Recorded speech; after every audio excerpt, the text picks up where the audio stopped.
ஜல்லிக்கட்டு காட்டு மிராண்டித்தனமானது என கருத்து தெரிவித்த முன்னாள் மத்திய அமைச்சர் ஜெயராம் ரமேஷிற்கு மதிமுக பொதுச் செயலாளர் வைகோ கண்டனம் தெரிவித்துள்ளார். திருச்சியில் செய்தியாளர்களிடம் பேசிய வைகோ, வீர விளையாட்டான ஜல்லிக்கட்டு குறித்து ஜெயராம் ரமேஷ் தெரிவித்த கருத்து தமிழர்களின் மனதை புண்படுத்தி இருப்பதாக தெரிவித்தார். ஜெயராம் ரமேஷுக்கு கண்டனம் தெரிவித்த வைகோ, உடனடியாக அவர் தனது கருத்தை திரும்ப பெற வேண்டும் என்றார்.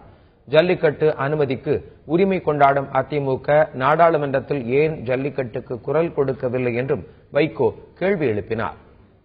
தமிழர்கள் எப்படி தைப்பொங்கலுக்கு விழா கொண்டாடுகிற போது மாட்டுக்கும் பொங்கல் வைத்து அந்த மாடுகளுக்கு நன்றி தெரிவிக்கிறார்களோ, அதே உணர்வும் பண்பாடும் தான் இந்த ஜல்லிக்கட்டிலே பங்கேற்கின்ற காளைகளுக்கும் அவர்கள் தந்து வருகிறார்கள். நண்பர் ஜெயராம் ரமேஷ் அவர்கள் கூறியிருப்பது மிகவும் துரதிருஷ்டவசமானது.